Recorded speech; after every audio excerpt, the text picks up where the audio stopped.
going to talk a little bit about Goose Day as me as an individual owning a store. Not only was I chairman of Goose Day for several years, but in 1979 I decided as a merchant on Market Street in Lewistown that I needed to lead the flock, lead the gaggle. And I thought, what's the best way to draw attention to Goose Day than have a live goose? Well, the question is, what do you do with a live goose? How do you harness a live goose? Do you tether him? And I decided to build a cage, and I built a cage about 36 by 36 by 36. I built it out of chicken wire, and so there was about 3 inches underneath it that the goose actually stood on chicken wire, and I could slide cardboard under it, because a goose does 2 things well. A goose honks, and a goose poops. So I called around and found out who had live geese for sale, and it was an Amish farm out in the country. I had never been to the place, but I arranged to pick up a live goose, and I'd already built the cage. The cage was in the vestibule of my store. I had 2 sets of doors to get in.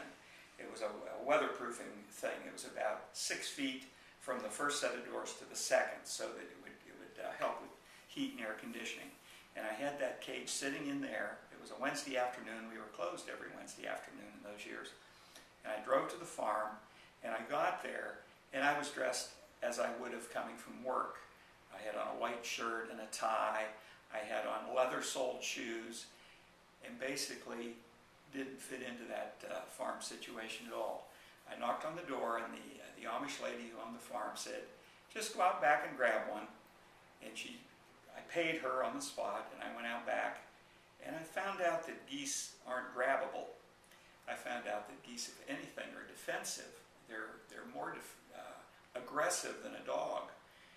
Well, I finally thought I had one pretty well squared away, and I was chasing them along, and I fell flat on my face in the mud, and I gave up. I just thought, this is a lost cause, and I walked over to my car, and I got in, and a little Amish girl was knocking on the window of the car, and I opened the door, and she said, "Didn't you get a goose?" And I said, "I can't catch a goose." And she said, "Just a minute."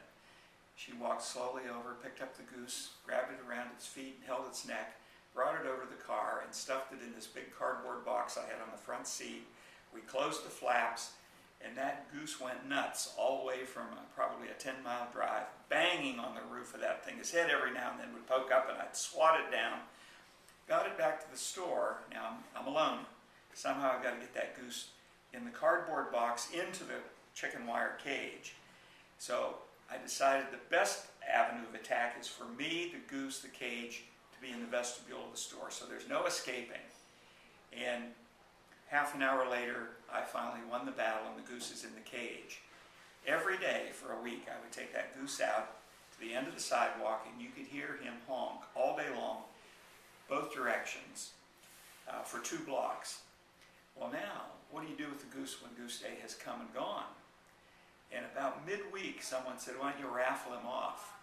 So I put a free sign-up box on the counter of the store, thinking if one person enters, they're going to win it. But we had lots of people enter. And you had to be present to win. Well, that made me nervous right away. Why did I say that? So Saturday, we had a parade, and we tied it into a band festival that was being held at the high school for high school marching bands. And we had 12 high school marching bands make up the nucleus of the parade. They were coming down the street, and the Tyrone marching band, Tyrone's probably 45 miles from here. The Tyrone marching band came back, and all of them signed up. Well, I made darn sure that all the tickets in that box I was going to draw from were from the Tyrone marching band, because they were all there. And sure enough, we drew. They took the cage and all. I gave them the cage. They took it and put it on the 50-yard line, took it to every football game for 2 years. That goose had the best life he could ever imagine. Originally, I thought someone would buy it and butcher it. The next year, I was foolish enough to do the same thing again, only this year, the second year, 1980, I made sure that the goose was going to be in a box ready to transport. This time, I was confident enough someone wanted a goose. Enough people signed up. At 4:30 on Saturday afternoon, we raffled off the goose. The lady was there who won. She had a truck. I'm putting the cage up in her pickup truck. We're ready to throw the gate up, and a little girl walks over and says, "What's she going to do with that goose?" And I said, "Well, she's going to take it home and she'll probably butcher it and eat it." And the tears were coming down her face, and she said, "If I'd have won that goose, he would have been my pet." Well, the lady said, "You can have the goose." The next year, the little girl comes into my store and says, "Do you remember me, mister?" And I said, "Are you the little girl that won the goose?" She said, "Yes, that goose lives on our farm, and he flies south for the winter with the wild geese and comes back." And that went on for years. The tame goose migrated with the wild geese. The third year came around, and I decided I had all the good stories I could handle, and I didn't do it again thereafter.